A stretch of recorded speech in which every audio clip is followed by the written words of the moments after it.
Channel 5 Network, this is MorningLine with Nick Barris.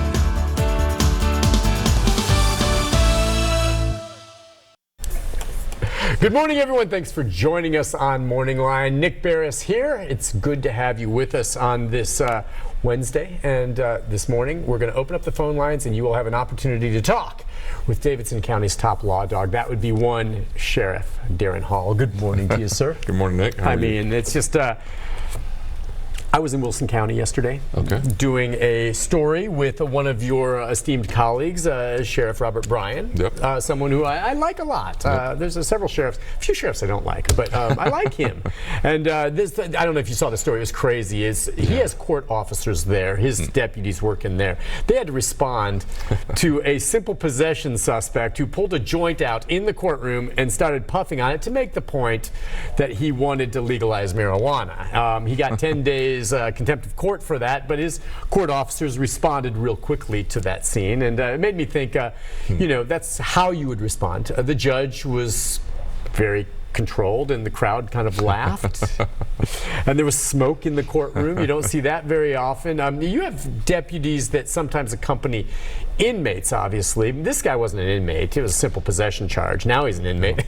But what did you think of that? I mean, that kind of stuff can happen. Security is a big deal, but people were asking, well, how does he get a joint? Well, no, you go through metal detectors. You're not going through plant-based product detectors. Right. Yeah, Lord, I saw that story, and yeah, I mean, the reality of security in the courthouse, we have over 1 million people a year coming through our courthouse over here, and we're focused on weapons primarily, but it was somewhat humorous the way it all came out. I agree. And the sheriff thought so as well. I mean, he was frustrated he got some of that attention through it, because I think that was his intention, this kid's intention. Me too. But yeah, security and, but your deputies then aren't, in our courts here in Davidson County, the judges have their own, from the private sector, court officers that they hire, correct? Yeah, it's really interesting. So there's two levels of courts in Nashville. There's what I call the criminal courts, the state courts, and then the general sessions. And so you have more general sessions courts. You have 11 of those judges, and I think 6 at the upper level. They handle it 2 different ways. If you're in the upper level, the criminal cases that you cover a lot of times, they actually have 6 people that are titled court officers. Now some of those are clerks, but that's the title that's given to them. They'll be in civilian clothing. They're usually with the judge where he or she may go, and I think court officers are a little misleading. They do have, most of those are armed people that are there to protect the judge.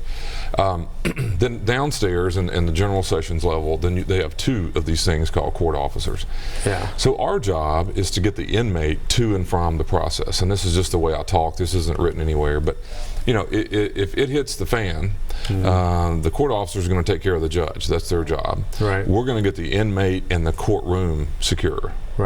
So the judge and that is all protected, if you will, by the court officer staff. They work directly for the judge, but the courtroom and the inmate is our job. Gotcha. So we would take the inmate one direction if something hit the fan, and all the people and the security. And I've seen that happen before sometimes when you have to, you guys step in and remove them. Yeah, I mean, we years ago, you remember this, but the Atlanta tragedy where the guy was in court and shot several people. I mean, it is. I mean, it is a very dangerous, difficult time, and again, we're talking about criminal cases. What people don't think about is divorces, domestics. There's so much going on in a courtroom, in a courthouse. And those folks, they show up on their own. They're not incarcerated. They're not accompanied by one of your deputies from the jail, right? That's where you have court officers there to watch if anything else gets out of hand. Yeah, yesterday, this guy, I'm sure, walked up with a citation to come to court. I didn't hear the whole thing. Yeah, he wasn't incarcerated and pulled out some kind of marijuana, but it would be impossible, as far as I can tell, for you to search everyone for those types of things on their physical person. But any type of weapon, metal, gun, knife, that's not going to get in there unless there's an oversight. But this, and again, if there was any damage here, I think what most of them said was it just didn't show respect for the court. Okay, you have to, and in a way, pulling out of marijuana and stuff. There are some that show up in courts, not dressed properly or inappropriately. There's a certain degree of respect that should be in a courtroom, I think. All right, wanted to move on to this. All right, I just want to be clear on this. I've said times in the past that I don't think any one of your jails could hold me. If I were incarcerated, I'd probably find a way to get out. I'm not sure that's true. It's never been tested. However, I am concerned now about the new facility, which is, in the process of getting up and running, whether or not we're convinced that all the locks, they're going to be secure after that imposter came in who's incarcerated now, but there is an accomplice that you're still looking for. Update us on that situation. And yes, this, if nothing else, was an annoyance for you. It is far more than that. Far more than that. If I find out you're involved with it, I'm not involved. You will never be on this show again, I promise, no matter what. You don't even have a chance at a lawyer. I gotcha. No, it's a rough thing. Yeah, it's crazy. A crazy story. Remind folks what we're talking about here. Yeah, so, you know, obviously this has been a 3-year project, a construction project, and basically how that works is the construction company, you know, has control of the site. I mean, for the most part of this whole time, it's their job to manage the whole thing. Right. There's no, and so the owner, if you will, Metro, i.e. the sheriff's office, is eventually handed the keys to the building. But up until that time, the project really is managed by a construction company for the owner. But we're not on site. There's no reason for us to be there, you know, from the time they're digging holes until they get this thing, you know, pretty much ready. So we took over the keys, if you will, December the 1st. And so December the 1st was the first day. We had a little ceremonial where they handed us the key, but then we staffed it with security staff and obviously began training and getting familiar with all the building and so forth. But while that's going on in December, there's also what you and I would call a punch list. I think you got a new house or something recently. When you're going in, there's construction people still coming in to finish there's a lot of loose ends. Right. Yeah. So if you just think about a house and multiply it times 1,000, there's a lot of what we call punch items that we were working on in December and January to kind of get ready for an opening. Everything from touch-up paint to the chips in the table to the phone doesn't work and those types of things. So if you think about December as the month in which we were taking the keys and getting familiar with the whole building, that's really kind of what was going on during the month of December. Well, I get a call somewhere around New Year's Eve, I forget, or New Year's Day, I forget, in that week, and the first call was, well, we're missing some keys. And I thought, well, you know, we don't have inmates there and missing some keys. Well, what do you mean? Misplaced? Well, what, yeah. And when you say keys in our world, that's the equivalent of the money to the bank or the guns to the police officer. That's the security to the locks. It is. Yeah. So when you say key, well, what keys? Well, we're missing, you know, we know at least 2 keys. And so anyway, the story took off and internally, and so we're investigating what happened. And just to kind of simplify this was reported already, I think, but our key ring is a circle, obviously, and then has the keys of different floors and different buildings. It's coded for our purposes. But once it's on a ring, it has a clasp that you can't undo. You have to break it to get it off because we don't want people manipulating the ring and taking keys on and off. Once it's on there, that's legit. Good posse. So one of our lieutenants, thank goodness, was looking around during this phase of December and noticed that the clasp that should have been secure had been manipulated or violated because it had been what looked to be, come to find out, had been broken and glued back together, and it was obvious that it had been tampered with.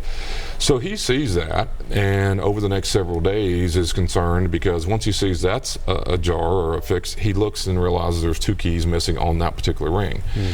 So there were other keys still on there? Yes. 2-1. Yes. What were they 2? Yeah. So in our world, there are levels of these things. So these are important keys? Yes. And so who took them knew what they were? So the particular lieutenant, who's a very sharp guy, and he has some time on his hands because we're still training in the building. He takes it on himself to kind of go looking back on these cameras. We have 600 cameras in the building. And so they had been up and running. And so our logic was, well, let's figure out who would have come in this room. These keys hadn't been there, just so you know, but maybe a week. Okay, so he didn't have to go through a ton of video. But so he's looking to see on a certain camera, he knows where to look. And he sees an individual come in, take the keys, leave the building, and take the ring, leave the building, and then return and then reapply the ring. Well, what had happened was when he leaves and comes back, those 2 keys are missing off the ring is put back up there. Okay. So that's kind of what happened from the first day. Is we now realize we're missing keys. Now we look and see an individual on the camera. He has a dust mask on, which by this time in the facility most people don't have masks on anymore. A hard hat and one of these construction vests. And you didn't know who this was at that point, but you knew it wasn't one of yours. Well, it was an employee of us, but remember we've got all this. These other workers outside. So we kind of start to go, that's kind of weird, and wonder what the situation is. And so we identify what it looks like, who he looks like. Cameras are very good. Yeah. And said, okay, we're missing 2 keys, and the individual who took it is a male, white, 6 foot tall, whatever the issues are. And if you see this individual again, you know, obviously notify our lieutenants on site. We have security staff 24/7 in the building at this time. And so sure enough, there was 2 things going on. Let's make sure if you see the guy again, let us know over here. Let's go look and figure out what we can. And so let me just say that both of the keys that were missing are very important keys to our system, and as that happened, we identify we see the individual who takes the key ring and replaces it. So, how did you end up catching him again? It was he came back. He came back. That's right. So he came back. He didn't know you had that video. That's right. He came back. You were watching for him, and you jumped. Right. You got him. Right. And this time he had bolt cutters. We call them chits. What a chit is a piece of metal that you turn in to get keys. Now that we have a key system up on the board, we believe he knew that he may now have to ask and turn a chit in to get a different set of keys to start cutting keys. There's all sorts of other things he had on his person, and now he was returning. We're confident that at the time it's the same person doing the same thing, and we didn't know that And let's say this then. We have to take a break because I want to pick it up, and we're going to get phone calls as well. But it's an important story, and it's a very bizarre story. So just as we go to the break, real quick, the answer to this. So you were able to get this individual. He is now in custody right now. He's on bond. He's on bond. Okay. He was arrested. He's posted bond, but he's been arrested. He was locked up for a while. He's on bond now. Were the keys recovered? I better not say that right now. Okay, so that's kind of. Either way, you're addressing the locks that those keys went to because he could have made copies. So those have all been changed. So those keys are worthless now. The keys are worthless. That's right. Okay. And as we go to the break, we think there was possibly a second person in connection with him. And what's this all about? It's going to be interesting. We'll hit on that when we come back, and then we'll get into calls and talk about more. But I think it's important to put it there because it's still an active case, still some loose ends. You want to tie up on this for sure. Right. All right. Let's take a break. We'll come back and continue with that because it really is an incredible story. And then more with the sheriff and your calls right after this.